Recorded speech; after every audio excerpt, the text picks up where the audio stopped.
ও মাওলা আমি তো গুনাহ করেছি, তোমার দরবারের আসামি। মাওলা তুমি যদি মাফ করে দাও, আমাকে প্রশ্ন করার কেউ নাই, আমাকে জিজ্ঞেস করারও কেউ নাই, আমাকে আটকানোর কেউ নেই। বান্দা যখন অনুতপ্ত মন নিয়ে বারবার বলতে থাকে, রব্বে করিমের রহমত তাকাইতে থাকে, তাকাতে তাকাইতে এক সময় রব্বে করিম বলে, বান্দারে তোর বলার ধরনটা পছন্দ হয়েছে, তোর ডাকার ধরনটা পছন্দ হয়েছে, তোর চোখের পানি পছন্দ হয়েছে, তোর বলাটা পছন্দ হয়েছে।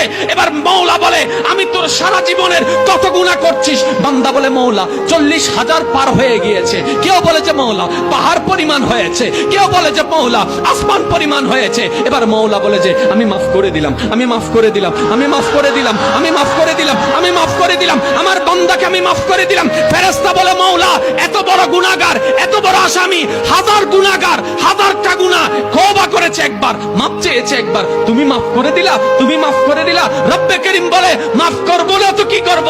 বান্দাটা কার দেখতে হবে না, বান্দাটা কার দেখতে হবে না, সে রহমানের কাছে মাফ চেয়ে যদি মাফ না পাই, তাহলে তো বিশ্বের কাছে মাথা নত হয়ে যাবে। আরে সে রহমানের বান্দা, জাত্তার বান্দা না, যে রহমান হচ্ছে ইন্নাল্লাহ আলা কুল্লি শাইইন কাদির। সুবহানাল্লাহ।